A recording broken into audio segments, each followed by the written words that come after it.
Morning दोस्तों, आप सभी का उर्मी ईडो पॉइंट के यूट्यूब चैनल पर स्वागत है। आज हम लोग पढ़ेंगे प्लेटलेट। प्लेटलेट को बिम्बाणु कहा जाता है, पट्टिकाणु कहा जाता है। ठीक है, तो सबसे पहले प्लेटलेट में हम लोग पढ़ेंगे कि एक स्वस्थ मनुष्य में प्लेटलेट की संख्या कितनी होती है। संख्या, तो यदि संख्या की बात की जाए तो 1.5 लाख से लेकर 4.5 लाख प्रति घन मिलीमीटर तक होता है। ठीक है, संख्या। उसके बाद से यदि इसकी जीवन काल, उम्र की बात की जाए, किसकी? प्लेटलेट की यदि इस उम्र की बात की जाए तो 10 से लेकर 13 डे होता है। ठीक है, 10 से लेकर 13 दिन इसका जीवन काल होता है। निर्माण स्थल की बात की जाए, निर्माण स्थल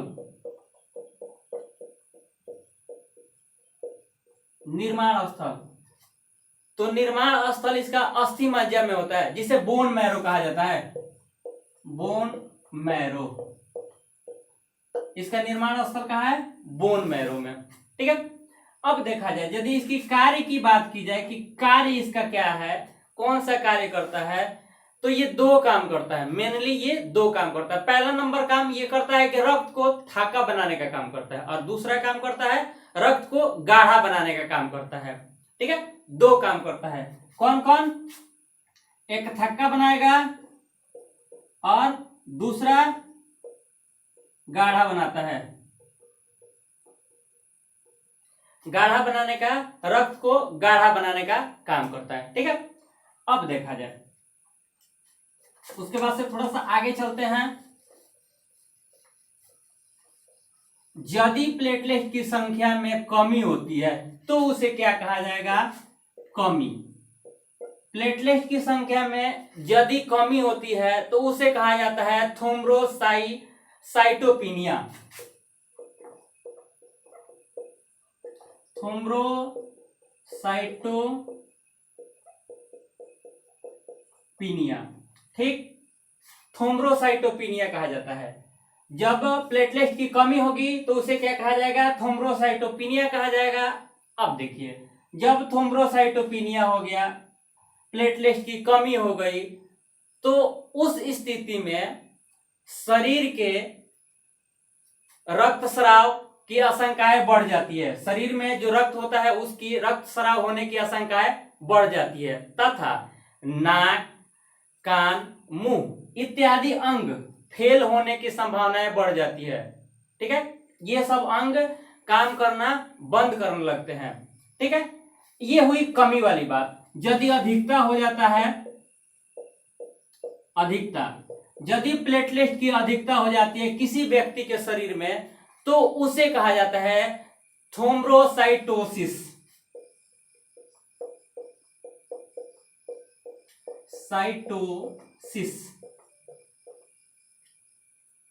उस स्थिति को क्या कहा जाएगा? जब प्लेटलेट की अधिकता होगी तो उस स्थिति को कहा जाएगा थ्रोम्बोसाइटोसिस। इस समय यदि कोई व्यक्ति को थ्रोम्बोसाइटोसिस हो जाता है तो रक्त, इस स्थिति में रक्त गाढ़ा हो जाता है। रक्त क्या होगा? गाढ़ा होने लगेगा, और गाढ़ा हो जाएगा तो परेशानी उत्पन्न होने लगेगा। ठीक है, जिसके कारण लकवा होने की संभावनाएं बढ़ जाती है, दिल का दौरा पड़ने लगता है। ठीक है, रक्त जब गाढ़ा होगा तो। ठीक है, आगे देखते हैं। एक और रोग है जिसमें प्लेटलेट की कमी होने लगती है। ठीक है, जिस रोग का नाम है डेंगू। डेंगू रोग में, ये भी प्लेटलेट से संबंधित है। डेंगू रोग में प्लेटलेट की क्या होता है? कमी होने लगता है। तो जब जांच किया जाता है तो उसमें देखा जाता है कि प्लेटलेट 1.5 लाख है कि नहीं। 1.5 लाख से जैसे नीचे आ जाता है तो संभावनाएं व्यक्त की जाती है कि हाँ आपको डेंगू हो गया है। तो उसके लिए डॉक्टर बोलता है कि आप कीवी फूड खाइए, ड्रैगन फ्रूट खाइए, उसके बाद से बकरी का दूध पीजिए, पत्ते का जूस पीजिए। उससे क्या होता है? प्लेटलेट बढ़ने लगते हैं। ठीक है, अब देखा जाए डेंगू की बात, तो सबसे पहले डेंगू में प्लेटलेट की कमी होती है। दूसरा नंबर बात, डेंगू जब होता है तो किस वायरस के कारण होता है? डेंगू जो रोग है वो वायरस रोग है, तो किस वायरस के कारण होता है?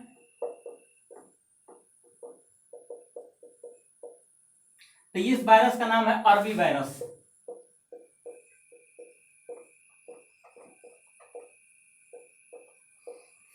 ठीक है, अरबी वायरस के कारण ये रोग होता है। ठीक है, और इस रोग में पता है आप लोगों को कि प्लेटलेट की कमी होने लगती है शरीर से। ठीक है, आरएच फैक्टर का खोज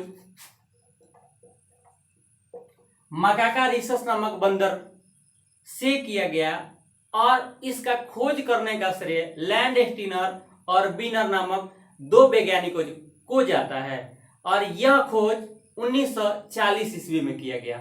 ठीक है, अब देखा जाए आरएच फैक्टर जिन व्यक्तियों में पाया जाता है उसे आरएच पॉजिटिव कहा जाता है। क्या कहा जाता है? आरएच पॉजिटिव कहा जाता है। ठीक है, जिन व्यक्तियों में पाया जाता है उसे आरएच पॉजिटिव कहा जाता है और जिन व्यक्तियों में आरएच नहीं पाया जाता है उसे आरएच निगेटिव कहा जाता है। ठीक है, वर्ल्ड में आरएच पॉजिटिवों की संख्या 85% है। कहां? वर्ल्ड में। ठीक है, और इंडिया में आरएच पॉजिटिवों की संख्या 93% है। 93% कहां? इंडिया में। ठीक है, यदि आरएच निगेटिवों की बात की जाए वर्ल्ड में तो 15% हुआ। ठीक है, यदि इंडिया में बात किया जाए आरएच निगेटिवों की संख्या तो ये हुआ 7% इंडिया में।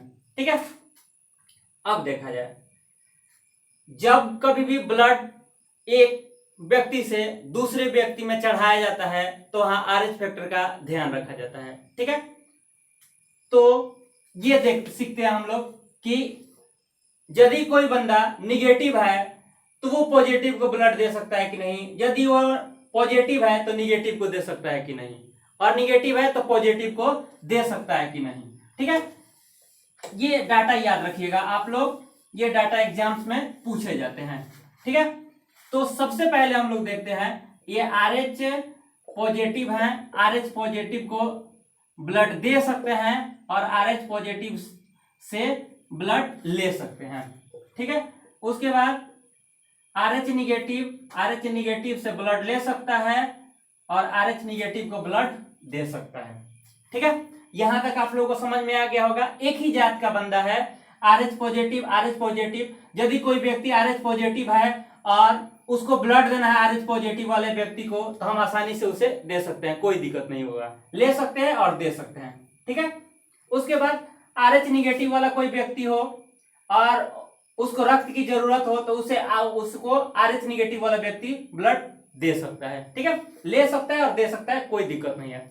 अब बात आ रही है कि क्या आरएच पॉजिटिव व्यक्ति आरएच निगेटिव को ब्लड दे सकता है कि नहीं दे सकता है, और आरएच निगेटिव वाला व्यक्ति आरएच पॉजिटिव को ब्लड दे सकता है कि नहीं दे सकता है। ठीक है, तो इस बात को जानने के लिए हमेशा एक बात याद रखिएगा। ठीक है, आरएच पॉजिटिव है उसे हम लोग मानेंगे शाकाहारी, और जो आरएच निगेटिव है उसे मानेंगे हम लोग मांसाहारी। ठीक है, तो आसानी से हम ब्लड ले सकते हैं और ब्लड को दे सकते हैं। देखा जाए ये है आरएच पॉजिटिव आई मीन शाकाहारी को यदि आप कहते हैं कि आप जाइए मांसाहारी क्या है? RH negative. मांसाहारी के होटल में रहिए, खाना खाइए, मांसाहारी के थाली में खाना खाइए तो खाएगा। मांसाहारी होटल में कभी भी शाकाहारी जाके खाना नहीं खा सकता है। ठीक है, तो ये यदि ब्लड दिया जाएगा तो ये कभी भी ब्लड एक्सेप्ट नहीं करेगा, ये नहीं जाके इसके घर में रह सकता है। ठीक है, इसके शरीर में वो नहीं रहेगा कभी भी।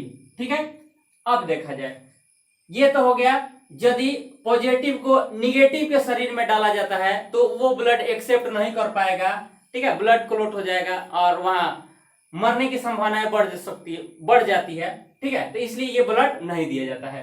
ठीक है, अब देखा जाए निगेटिव वाला आरएच निगेटिव कोई व्यक्ति है और उसको ब्लड देना है आरएच पॉजिटिव वाले व्यक्ति को, तो ब्लड दे सकता है कि नहीं दे सकता है? तो देखते हैं यहां इसके द्वारा। ठीक है, यदि कोई व्यक्ति शाकाहारी है और उसको खाना खाना है, मांसाहारी है, कोई व्यक्ति मांसाहारी है और उस दिन पूरे टाउन का होटल बंद है मांसाहारी, तो वो भूखे पेट अपने घर नहीं जाएगा। वो कहेगा ठीक है, अदर डे तो हम मीट खाते ही हैं, मांसाहारी खाते ही हैं, आज चलते हैं शाकाहारी खा के काम चला लेते हैं। ठीक है, तो यहां भी वही रूल लागू होगा। शाकाहारी ब्लड मांसाहारी को आसानी से दे सकता है, यहाँ कोई खतरा नहीं होगा, ब्लड क्लोट होने की संभावना नहीं बढ़ेगी। तो हमेशा याद रखेंगे कि निगेटिव पॉजिटिव को ब्लड दे सकता है, लेकिन पॉजिटिव निगेटिव को ब्लड नहीं दे सकता है। ठीक है, इस बात को हमेशा याद रखेंगे। एग्जाम्स में सीधा सीधी आपसे सवाल पूछ लिया जाता है कि क्या आरएच पॉजिटिव वाला कोई व्यक्ति आरएच निगेटिव को ब्लड दे सकता है कि नहीं दे सकता है, तो इस बात को याद रखेंगे इसके द्वारा। ठीक है, शाकाहारी और मांसाहारी करके आप आसानी से याद कर सकते हैं। ठीक है, आगे देखते हैं हम लोग एक और चीज। ये तो हो गया आरएच फैक्टर।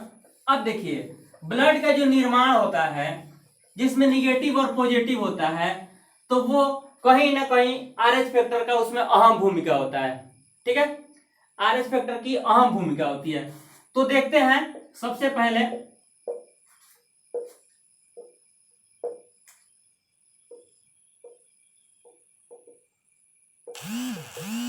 देखा जाए, जो भी ब्लड निगेटिव होगा वहां आरएच निगेटिव व्यक्ति, उस व्यक्ति में आरएच निगेटिव पाया जाता होगा तो उसका ब्लड निगेटिव होगा। जिस व्यक्ति का ब्लड ग्रुप पॉजिटिव होगा उस व्यक्ति में आरएच पाया जाता है, इसलिए उसका ब्लड ग्रुप क्या होता है, पॉजिटिव होता है। अब देखा जाए, यहां हम लोग सीख रहे हैं कि कौन किसको ब्लड देगा। ठीक है, कौन किसको ब्लड देगा, तो देखते हैं ए को ब्लड देगा, ए से ब्लड ले सकता है, ए को ब्लड दे सकता है और ए से ब्लड ले सकता है। ओ को ब्लड देगा और ओ से ब्लड ले सकता है। ठीक है, तीर का निशान देखिएगा, ए बी को ब्लड दे सकता है और ए बी से ब्लड ले सकता है। बी को ब्लड देगा और बी से ब्लड लेगा, यहां कोई दिक्कत नहीं है। ठीक है, अब ये जानने के लिए कि ए बी को ब्लड देगा कि नहीं, ए बी को ब्लड देगा कि नहीं, ए बी को ब्लड देगा कि नहीं, बी ओ को ब्लड देगा कि नहीं, इस प्रकार का भी सवाल आता है। तो हमेशा याद रखेंगे इस प्रकार से डायग्राम बना के और तीर ऊपर मार देंगे। रामायण महाभारत में हम लोग बचपन से देखते आ रहे हैं कि तीर ऊपर मारा जाता है। कहां मारा जाता है, ऊपर मारा जाता है, नीचे नहीं मारा जाता, ऊपर मारा जाता है। तो हम लोग उसी का अनुसरण करते हुए तीर ऊपर मार देंगे। तो मार दिए तीर ऊपर, देख लीजिए। ठीक है, तो जहां जहां जिधर जिधर तीर गया है वो उसको ब्लड देगा। देखा जाए, ए को ब्लड देगा और ए से ब्लड लेगा, ए बी को ब्लड देगा। ठीक है, ए बी को ब्लड देगा, ध्यान रखेंगे। ओ से ब्लड लेगा और ओ को ब्लड देगा। ओ ए को ब्लड देगा, ओ बी को ब्लड देगा और ओ ए बी को ब्लड देगा। इसलिए ओ को क्या कहा जाता है, सर्वदाता रक्त ग्रुप।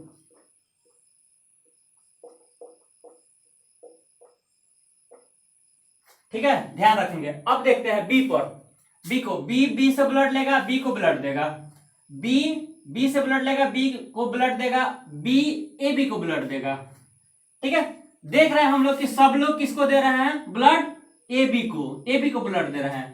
इसलिए ए बी को कहा जाता है सर्वग्राही, सर्वग्राही समूह, रक्त समूह। ठीक है, इस बात को याद रखेंगे। ठीक है, अब देखा जाए, बहुत सारा सवाल एग्जाम्स में पूछा जाता है कि एक व्यक्ति जिसका नाम राम है और उसका एक्सीडेंट हो जाता है और उसके शरीर से ब्लड की क्षति हो जाती है। जब उसे हॉस्पिटल में एडमिट कराया जाता है तो पता चलता है कि उसका ब्लड ग्रुप ए है, उसका ब्लड ग्रुप ए है। तो उस व्यक्ति को किस किस ग्रुप का ब्लड दिया जा सकता है, तो सीधा सीधा ये डायग्राम रहेगा आपको पता। तो इस डायग्राम के माध्यम से हम आसानी से ब्लड इस बंदे को, जो राम है, राम का एक्सीडेंट हुआ है तो राम को हम आसानी से ब्लड दे सकते हैं। देख लीजिए, वो भी राम को ब्लड दे सकता है, मीन ए ग्रुप वाले ब्लड व्यक्ति को ब्लड दे सकता है और ए वाला भी दूसरा कोई व्यक्ति होगा वो ब्लड दे सकता है आसानी से। ठीक है, आसानी से उसको ब्लड देगा और ब्लड दे सकता है। ठीक है, तो इस प्रकार से बहुत सारे सवाल आते हैं एग्जाम्स में। बी से भी पूछा जा सकता है, एस ए बी से भी पूछा जा सकता है, ओ से भी पूछा जा सकता है। इस बात को आप ध्यान में रखेंगे। अब देखिए, अब आप कहिएगा कि यदि बंदा ए निगेटिव हो तो ए निगेटिव कहां से हो जाएगा?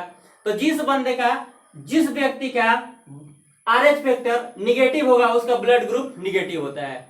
जिस व्यक्ति का RH फैक्टर पॉजिटिव होता है उसका ब्लड ग्रुप पॉजिटिव होता है। ठीक है, एक दो पॉइंट याद रखेंगे कि सबसे कम जो ब्लड ग्रुप पाया जाता है वह ब्लड ग्रुप O निगेटिव होता है। ठीक है, सबसे कम जो ब्लड ग्रुप पाया जाता है वो O निगेटिव होता है। ठीक है, और एक बात जान जाएंगे, एक सवाल देखेंगे, सवाल पे ध्यान देंगे आप लोग। इनमें से कौन सा रक्त समूह सर्वदाता है? ठीक है, ऑप्शन ए बी